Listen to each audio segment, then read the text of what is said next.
मित्रों नमस्कार। आप हैं बसंत गुरु जी के साथ जीवन के रहस्य लाइफ लेसन। आज का हमारा लेसन है भूखा रहने की कला।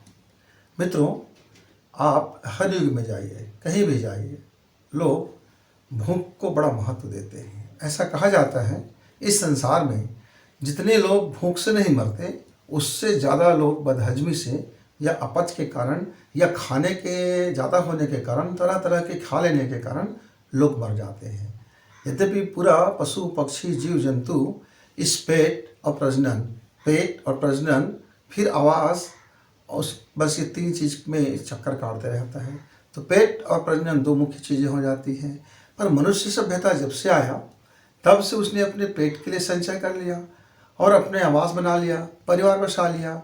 तो ना तो प्रजनन की चिंता रही और ना पेट की चिंता रहा। फिर भी तरह तरह की व्याधियाँ, रोग और तरह तरह की डार्क साइकोलॉजी और कई तरह से गुप्त ढंग से जीवन को जीने का तरीका और अलग छिप कर जो जीवन जीने का तरीका और बाहरी जीवन यानी पाखंडमय जीवन की बढ़ोतरी होने लगा।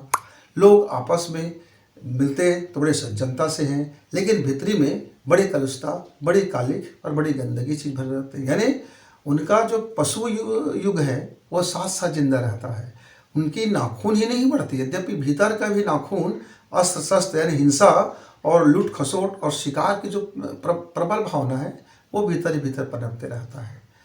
तो हमारे चिंतकों ने, हमारे ऋषि मुनियों ने आज से हजारों साल पहले लोगों को कहा कि भैया आप खाना खाइए, कितना खाना है, कितना भूख रहना है, कितना भूख होना ही चाहिए, कितने भूख का आप व्रत कीजिए। यानी भूख मरने की एक आरोग्य कला, मन का आरोग्य, तन का आरोग्य और जीवन का आरोग्य, इस तीनों को स्वस्थ और बैलेंस करने के लिए फिर व्रत, उपवास और अनुष्ठान जैसे भूखा रहने की कला को ईजाद किया। जब उसको आर्ट एक रूप दिया गया तब उस जमाने में दिए कहता कि भूखा रहने की कला है, तो हो सकता है कि सामान्य जनमानस इसको नहीं मानते। लेकिन तन की शुद्धि और मन की शुद्धि के साथ जीवन की शुद्धि को जोड़ दिया। यानी कि भूख रहने की जो कला है उसको धर्म से और उपवास से जोड़ दिया और ये कहा गया कि आप इस नक्षत्र में, इस तिथि में आप इतना भूखा मरेंगे, ये इस तरह से व्यंजन खाएंगे या बिल्कुल व्यंजन ही नहीं खाएंगे। अब इस तिथि को आप पानी के साथ व्रत करेंगे कि फल के साथ व्रत करेंगे कि सूखे बने हुए कुछ मेवा के साथ व्रत करेंगे कि बिल्कुल निराहार व्रत रखना है कि बिल्कुल बिना जल का भी व्रत रखना है, जिसको निर्जला व्रत कहा गया। यानी कि कई तरह की उपवास और व्रत हमारे इस हिंदू सभ्यता में, खासकर भारतीय सभ्यता में इसको बड़ी प्रमुखता से स्थान दिया। और अन्य जातियों में भी तरह तरह के भूख मरने की कला का इजाद किया। जैसे हमारे मुस्लिम समुदाय रमज़ान रहते हैं 30 दिन तक का, 20 दिन का, 5 दिन का, 10 दिन का, जो भी है उसको व्रतों में एक नियम, एक अनुशासन बांधा गया। बाद में इसमें भी पाखंड घुस गए। यह आरोग्य होने के बजाय बीमारी को आमंत्रण करने लगा, क्योंकि तब अब जब विज्ञान के तरीके से भूख नहीं मरेंगे या भूख रहने की जो कला आपको मालूम नहीं होगा। अब गर्मी के दिन है, पानी के शरीर में कमी पड़ रहा है, आप निर्जला व्रत रख रहे हैं, मन के अंदर में आपके तीव्रता है कि खूब प्यास लगी है, पर आपके अंदर में पाप बोध हो जाने के कारण आप निर्जला व्रत रख रहे हैं कि मेरा पाप कटेगा, मेरा पुण्य मिलेगा। ये भाव का जो प्रदूषण आ गया, इसकी जो विज्ञान स्वरूप समाप्त हो गया। जैसे जैसे आप इसके विज्ञान पक्ष को खत्म करते जाओगे, आपका भूखा रहना न तो शरीर के लिए लाभदायक होगा, न मन के लिए लाभदायक होगा, न जीवन के लिए लाभदायक होगा। तो मित्रों, भूख रहने की कला को समझिए। यदि यह कोशिकाओं को रात दिन यदि हम अत्यधिक भोजन देते रहे तो इनकी साफ सफाई होने के लिए, इसकी मल को भी सफाई होने के लिए, हमारे लिवर के टॉक्सिन को बदलने के लिए, हमारे लिवर के रस रसायन को भी एक अवसर मिलना चाहिए, पेट को अवसर मिलना चाहिए, शरीर को सफाई, हमारा जो बाह्य सफाई करते हैं, स्नान करते हैं तो हम रोम त्वचा को, अपने त्वचाओं को सफाई करते हैं। ऐसे ही आंतरिक त्वचा, जहाँ कोशिकाओं को सफाई करने की एक दूसरा तरीका होता है कि एक दिन, सप्ताह में एक दिन का एक ऐसा समय हो कि हम बाहर की दुनिया से कट जाएं और अपनी घरेलू ज़िंदगी जिएं। अपना घरेलू ज़िंदगी जिए, उस दिन हम ज़्यादा से ज़्यादा हम पानी पिए और ज़्यादा से ज़्यादा हमारा किडनी फंक्शन करके पानी को निकालता जाए, लीवर ठीक हो जाए, पेट ठीक हो जाए। उस दिन आप यदि खाली पेट हैं तो बाहरी व्यापार व्यवसाय नहीं कर पाएंगे, क्योंकि जब आप पेट खाली हो जाता है तो आपकी मेमोरी लूज होने लगती है, आपकी मेमोरी कमज़ोर पड़ने लगता है। साथ ही साथ जो गुस्सा है अंदर का, अग्नि तत्व बढ़ जाता है, वायु तत्व विकृत होने का डर रहता है।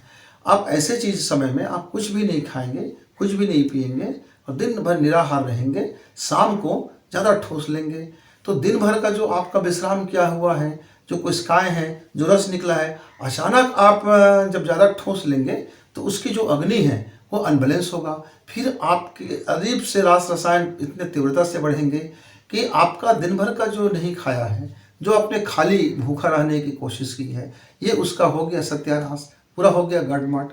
तो मित्रों, इसीलिए आप अपने उम्र, आप अपने जलवायु, आप अपने स्वास्थ्य, ये तीनों को ध्यान रखते हुए, अपनी डाइट का ख्याल रखते हुए, आपका कौन सा रोग है उस रोग की जानकारी रखते हुए आप अपने शरीर को भूख मरने की कला में माहिर कर सकते हैं। आपके घर में यदि एक अन्न का दाना नहीं है तब भी आप भूख मरते हैं, तब वह आपका आरोग्य नहीं होता, तब वह आपका लाभ नहीं होता, तब वह आपका व्रत नहीं होता, तब वह आपका अनुष्ठान नहीं होता, तब वह आपका उपवास नहीं होता। उस समय आपका पूरा मन और पूरा तन इसी उधेड़-बुन में लगा रह जाता है कि कब मुझको दूसरे वक्त तक रोटी मिल जाए। तब आपका भूख मरना सिर्फ भूख मरना है, आपके रस रसायन का भी भूख मरना हो गया, आपका मन का भी भूख मरना हो गया और आपके विचार का भी भूख मरना हो गया। आपका जीवन वहाँ एक ब्लैक स्पॉट आ गया, आपका साइकोलॉजी बदल गया, आपकी मिजाज बदल गया, आपकी सोच बदल गई, आपका दृष्टिकोण बदल गया, आपका पूरा का पूरा शरीर में पूरा जो देखने का तरीका है, समझने का तरीका है, जीवन का तरीका है, वो बदलाव हो गया। आप इस बाबत आपका जो धारणा है वो बदल गई। लेकिन आप बीमारी से कुछ नहीं खा रहे हैं, तो बीमारी से नहीं खा रहे मतलब डर के कारण नहीं खा रहे हैं कि आज आप ये भोजन करोगे तो आपका बीमार हो जाओगे, ये आपका बीमारी हो जाएगा। मन के अंदर कोई लालसा बची है, लेकिन डॉक्टर ने मना किया है, डॉक्टर ने मना किया भी है और आपने प्रत्यक्ष देखा है कि एक शुगर का मरीज है, खूब चावल खा दिया, मीठा खा दिया, तो मारने की क्या ज़रूरत, वो तो ऑटोमेटिक मीठा उसका जहर बनेगा।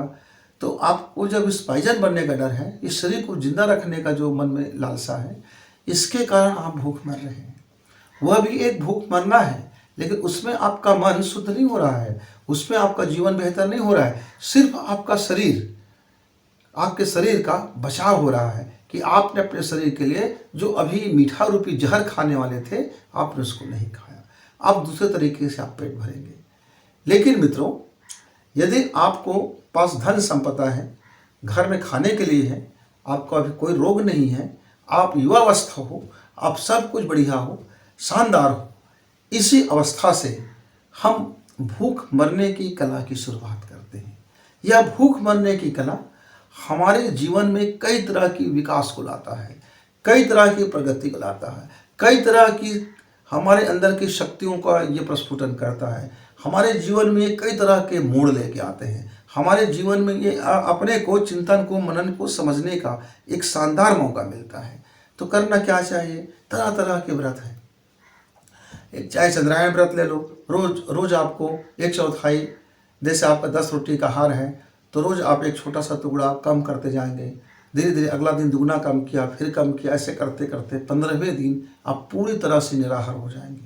फिर आप 16वें दिन एक छोटा सा टुकड़ा खाएंगे, फिर दूसरे दिन उसका बड़ा टुकड़ा खाएंगे, ऐसे करते करते फिर उस महीना के आखिरी तिथि को आप पूरा भरपेट खाएंगे। ये एक कठिन व्रत था जिसको चंद्रायण व्रत कहा गया। चंद्र के कला के अनुसार से अपनी भोजन को घटाना और चंद्र की कला के अनुसार से अपनी भोजन को बढ़ाना। हमारे जो ऋषि चिंतक होते थे उनको अपने कई तरह की साधना करना होता था, अपने कुंडली को साधना करना होता था, अपने ऊर्जा को समझना होता था, प्राण विज्ञान के लिए वो लोग अपने आप व्रत रख देते थे। तो इस तरह के कई तरह के व्रत अनुष्ठान किया करते थे। कई हमारे लोग, जैसे आपको मान लीजिए आपका पेट में गुड़गुड़ है, आपका लगातार हफ्ते भर तक कुछ भी खाते रहे और ये शरीर और मन आपका बड़ा बेचैन हो गया है, कफ बढ़ गया है, वात विकृत हो गया है, तो आप एक दिन का गर्म जल उपवास रख सकते हैं। एक दिन का दिन भर, आप दिन भर में जितना समय आपका मन हुआ आप एक गिलास गर्म जल लिए, उसमें थोड़ी सी नमक डाला, थोड़ी सी शक्कर डाल दिया, यानी ORS बना लिया और आप पी गए।